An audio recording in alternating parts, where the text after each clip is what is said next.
आता आपण बघूया की महाराष्ट्रामध्ये गव्हर्नमेंट, सेमी गव्हर्नमेंट टॉपचे 22 मधले टॉपचे कॉलेजेस कोणकोणते आहेत? एकूण सीट किती आहेत? अवेलेबल किती असणार आहेत? आणि त्यामुळे तुमचं कॉम्पिटिशन किती वाढणार आहे?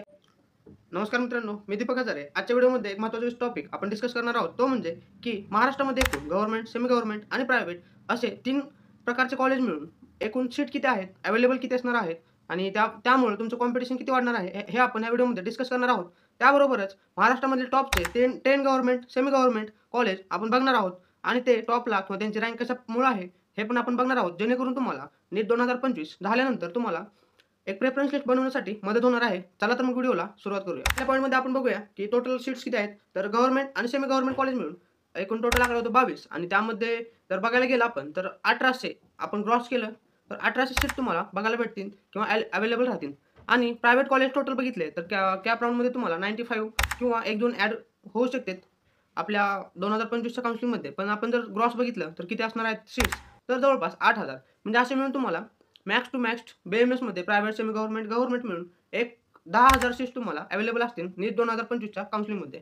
कॉलेज आपण बघताना की कोणतं टॉपचं कॉलेज आहे हे बघण्याआधी आपण हे बघूया की कॉलेज कसं ठरवायचं की कोणतं चांगलं, कोणतं वाईट. तर पहिली गोष्ट आपलं मेन मोटिव्ह काय? एज्युकेशन किंवा आपण डॉक्टर बनणार आहेत म्हणल्यावर क्लिनिकल प्रॅक्टिस. मग ज्या एरियामध्ये किंवा ज्या कॉलेजमध्ये चांगली क्लिनिकल प्रॅक्टिस होत असेल ते कॉलेज तुमच्यासाठी बेस्ट राहणार आहे. दुसरं येतो ते कॉलेज कोणत्या रिजनमध्ये, कोणत्या सिटीमध्ये इस्टॅब्लिश आहे. कारण सिटीचा खूप खूप प्रभाव पडतो. तुम्हाला ज्या बेसिक फॅसिलिटी लागणार आहेत, फॅसिलिटीज किंवा बेसिक गोष्टी लागणार आहेत, त्या सिटी जर चांगली असेल किंवा तिथलं वातावरण, एन्व्हायर्नमेंट चांगलं असेल, तर तुम्हाला ते भेटू शकतं. वेगवेगळे क्रायटेरिया तुम्ही तुमचे स्वतःचे ठरवा आणि तुमच्यानुसार एक प्रेफरन्स लिस्ट बनवा किंवा कोणते कॉलेज चांगले, कोणते नाही.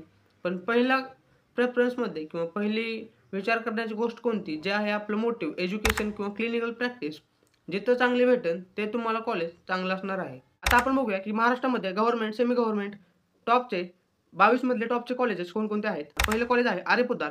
आर्य पोद्दार का आहे? कारण ते खूप जुनं कॉलेज आहे, डेव्हलप आहे आणि प्लस मुंबईसारख्या एरियामध्ये आहे. मुंबईमध्ये आयुर्वेदासाठी भरपूर अपॉर्च्युनिटी आहे, प्लस फॅसिलिटी पण आहेत. तिथं UG, PG दोन्ही तुम्हाला कोर्स भेटतील. त्यामुळे आर्य पोद्दार हे तुमचं फर्स्ट प्रेफरन्स लिस्टमध्ये असलं पाहिजे. दुसरं म्हणजे RSM तिलक. आता RSM तिलक टाकायचं कारण काय आहे? तर ते पुणेसारख्या सिटीमध्ये स्थित आहे आणि तेथे आयुर्वेदा प्रॅक्टिस तुम्ही बघितलं असेल. पुणे ह्या सिटीचं वातावरण किंवा आयुर्वेदासाठी डेव्हलप झालेलं एन्व्हायर्नमेंट कसं आहे. प्लस कॉलेज हे चांगल्या एरियामध्ये आहे आणि तिथं खूप जुनं किंवा चांगल्या प्रकारचं डेव्हलपमेंट तिथं आपल्याला बघायला भेटतो. पेशंट फ्लो तुम्हाला चांगला बघायला भेटतो. प्लस जे काही बेसिक फॅसिलिटी आहेत ते तुम्हाला तिथं बघायला भेटतील. तिसऱ्या नंबरचं कॉलेज आहे ते म्हणजे JSC नागपूर गव्हर्नमेंट. आता आपण ह्यामध्ये गव्हर्नमेंट टाकणार आहोत. गव्हर्नमेंट आयुर्वेदिक कॉलेज नागपूर. त्यामध्ये तुम्हाला UG आणि PG दोन्ही कोर्स अवेलेबल आहेत. प्लस स्टुडंटचा रिव्ह्यू घेतला मी, ते कॉलेज कॅम्पस पण चांगला आहे.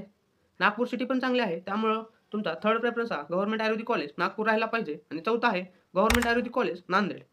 नांदेड सिटी पण चांगली आहे. प्लस UG, PG दोन्ही कोर्स अवेलेबल राहणार आहेत. परत येतं JSC जळगाव किंवा JSC धाराशिव. दोन्ही पण चांगले आहेत. गव्हर्नमेंट असल्यामुळे तुम्हाला गव्हर्नमेंटचा सपोर्ट राहणार आहे. प्लस फॅसिलिटी भेटणार आहेत.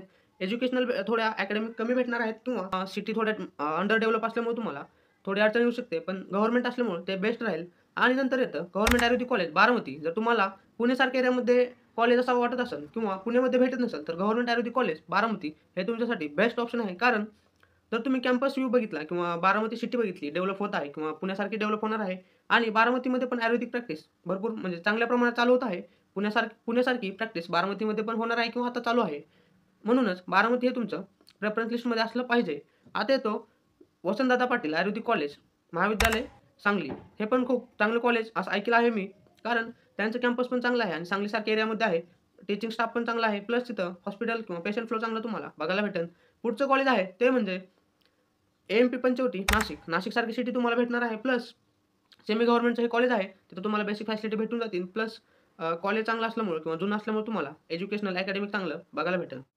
पुढचं कॉलेज आहे श्याम नागपूर श्री आयुर्वेदिक महाविद्यालय नागपूर. हे पण तुम्हाला चांगलं सेमी गव्हर्नमेंट कॉलेज आहे. आणि पुढचं येतं अष्टांग महाविद्यालय पुणे. आता अष्टांग शेवटला टाकण्याचं कारण हे म्हणजे पुण्यामध्ये आहे ठीक आहे, पण तुम्हाला तिथं कॅम्पस हे काही एवढं किंवा मोठं भेटणार नाही आहे. कारण कॅम्पस एरिया खूप छोटा आहे आणि अकॅडमिक पण एवढे काही चांगले रिव्ह्यू त्या कॉलेजमध्ये भेटले नाही आहेत. जर तुम्हाला एकदा गॅरंटी किंवा कन्फर्म करायचं असेल तर एकदा त्या कॉलेजला भेट द्या. म्हणजे तुम्हाला समजून जाईल ते कॉलेज कसं आहे. तर हे होते टॉपचे 10 गव्हर्नमेंट आणि सेमी गव्हर्नमेंट कॉलेज. आणि पहिल्या पॉईंटमध्ये आपण बघितलं की टोटल गव्हर्नमेंट, सेमी गव्हर्नमेंट आणि प्रायव्हेट BMSचे महाराष्ट्रामध्ये किती किती सीट्स आहेत. तर हे दोन मुद्दे जर तुम्हाला समजले असतील आणि तुम्हाला जर कॉलेज वाईज कट ऑफ पाहिजे असेल कॅटेगरी वाईज तर चॅनलला नक्कीच लाईक, शेअर आणि सबस्क्राईब करा. पुढच्या व्हिडिओमध्ये तुम्हाला एक कॉलेज आणि त्या कॉलेजचा कॅटेगरी वाईज कट ऑफ नीट 2024चा भेटणार आहे. आजसाठी एवढंच. थँक्यू.